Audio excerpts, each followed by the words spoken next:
YouTube, what is up? Let's get that cold start, man.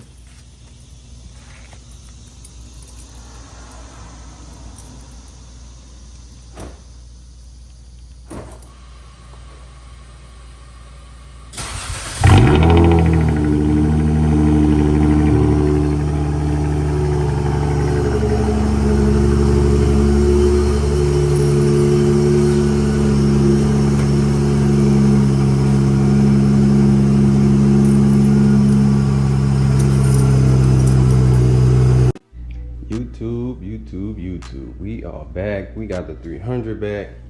It is a beautiful day outside.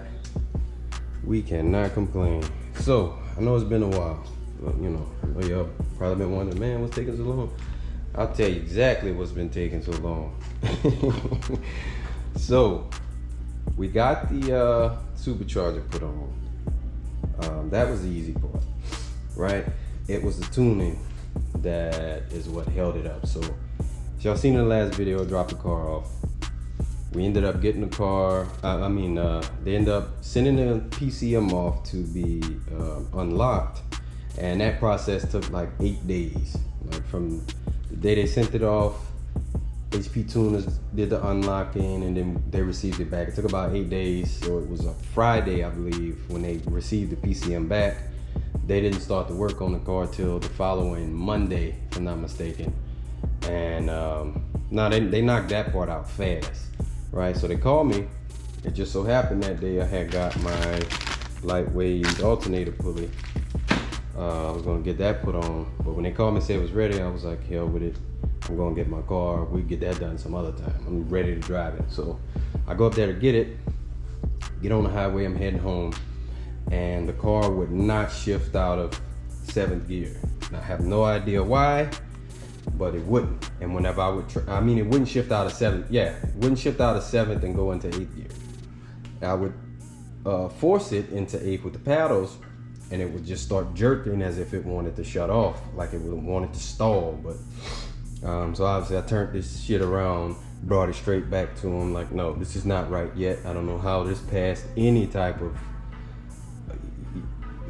inspect. Like what did how could y'all give me my car back? It doesn't even go into 8th gear. You know what I mean? So brought it back to him, left it there. I was there probably another 2-3 days.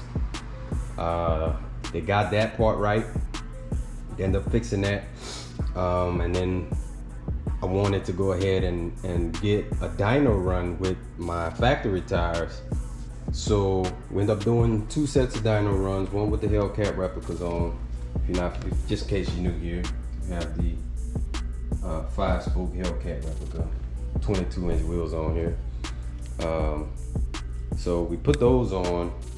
We did 1 set of dyno passes with the factories.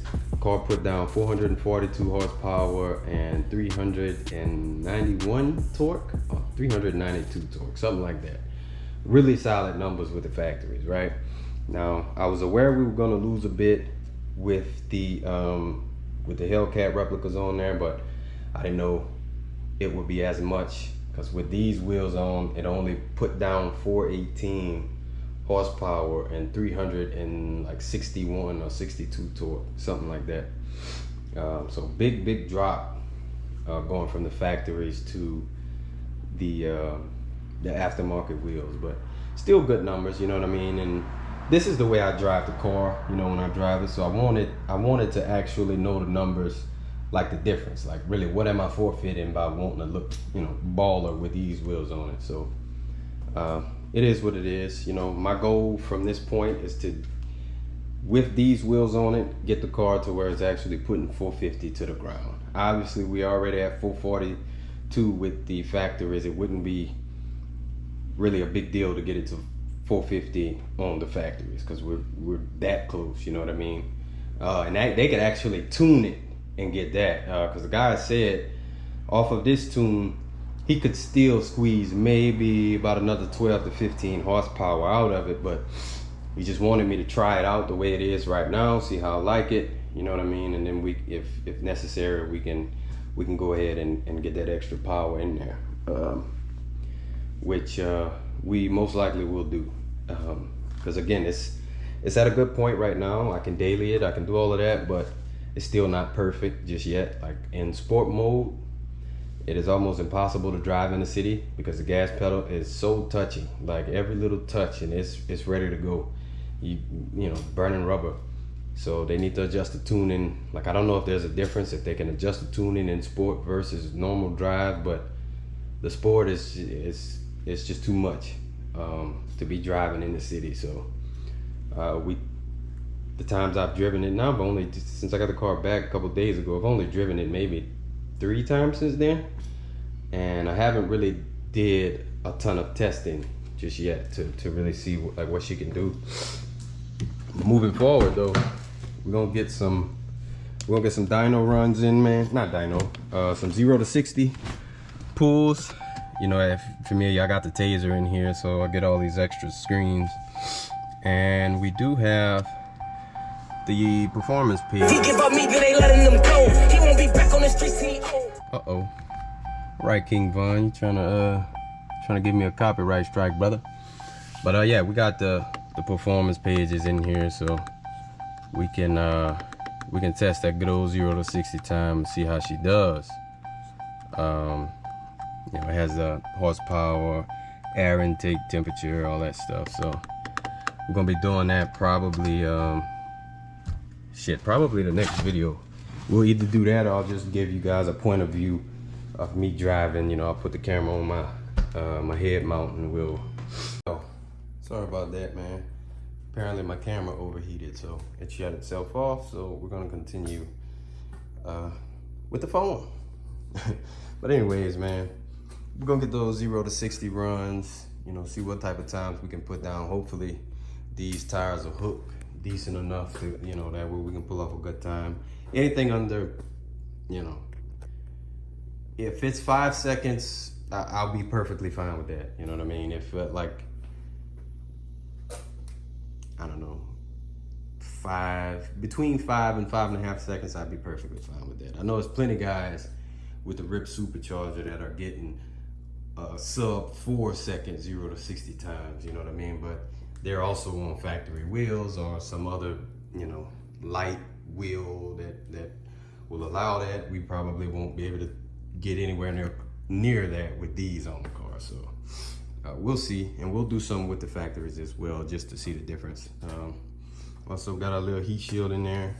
Got this straight from Amazon, man. This is nothing crazy, you know what I mean? Obviously it could have been a little bit longer, but it looks cool though. Can't deny that, right? So yeah, we got a couple things we need to do. We got the new tire letters to put on. I just showed you guys the lightweight alternator pulley. We gotta get that on. Got a new 3-piece front lip to put on. A couple of things, man. A few things we're gonna do. Gotta get done before I'm like really ready to just be out and about in the car. I want it to look, you know, absolutely perfect. And, you know, at least the way I look at it, it'll be absolutely perfect at that point. But yeah, man, this is where we're at so far. Did a few little things inside that obviously I had to put on camera, but put carbon fiber on all the door panels, what the piano black was. We even did it up here around the speedometer. Not sure exactly what else. I was thinking about doing all the piano black pieces in carbon, but we'll see. I'll do it a little at a time, see how I like it. And yeah, we'll go from there. But that's all I got, man. I just wanted to give you guys this little quick update. Let y'all see what we got going on. We got the car back, we got the supercharger, and we are ready to get on the highway and gap some fools. You know. So if you're new here, I would really like that you consider, at least consider it, man. Consider subscribing, hit the like button, hit the notification bell. That way you're notified every single time we gap somebody on this highway with the V6 thing. Cause we doing it with the V6 We're gonna do it with the V6, don't worry about it. A lot more to come. We still gotta get the Mopar 309 diff put on.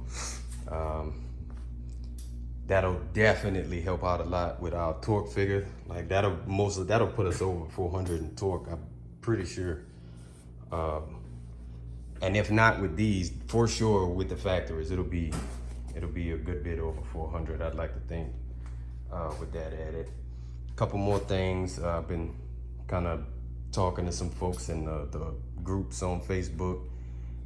You know, other guys who have like a booster setup, and then, you know, bouncing ideas off one another, how to get power to, you know, its highest point that we can without actually messing with the internals. Because I'm not 100% sure if I'm gonna do all that, because again, the whole goal is to one day swap all this out for Hellcat or 392. So we don't want to go too heavy on it, but I don't know, we just very well may put all the work into this that we possibly can, just to see what it can do.